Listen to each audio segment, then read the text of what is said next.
अस्सलाम वालेकुम। उम्मीद करता हूँ सब लोग खैरियत से होंगे। जैसा कि आपको मेरे थंबनेल से पता लग गया है कि आज की वीडियो का टॉपिक क्या है।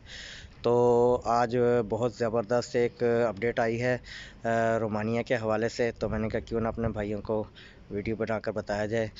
तो वीडियो की तरफ जाने से पहले जो मेरे भाई मेरी वीडियो पहली दफ़ा देखे हुए मेरे चैनल को सब्सक्राइब कर दें और बेल आइकन का बटन दबा दें ताकि मेरी तमाम आने वाली वीडियो का नोटिफिकेशन आप तक बर वक्त पहुँचता रहे। तो चलते हैं वीडियो की तरफ।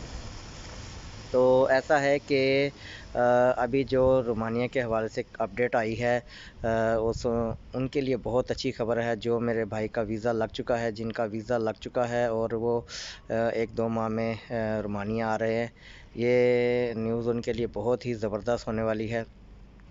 तो ऐसा है कि अभी लेटेस्ट अपडेट आई है कि रोमानिया ने जो शेंजन के लिए दोबारा अप्लाई किया है। उन्होंने कहा है कि जो लास्ट टाइम दिसंबर में वोटिंग वगैरह हुई है वो सही तरह से नहीं हुई है। जो उनके ऊपर इल्ज़ाम लगाया गया है या क्लेम किया गया है कि जो इधर से जो खारजी बहुत ज़्यादा बॉर्डर क्रॉस करते हैं तो वो रोमानिया के रास्ते जाते हैं।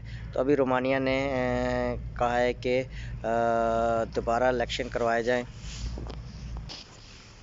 और दोबारा वोटिंग करके तो हमें भी शेंजन में शामिल किया जाए।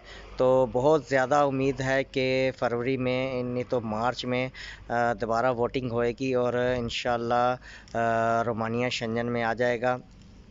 और इसका फ़ायदा ये होगा कि बॉर्डर ओपन हो जाएगा और आराम से आप एक मुल्क से दूसरे मुल्क में जा सकते हैं। और रोमानिया शेंजन में बहुत ज़्यादा चांस है कि रोमानिया शेंजन में कन्वर्ट हो जाएगा।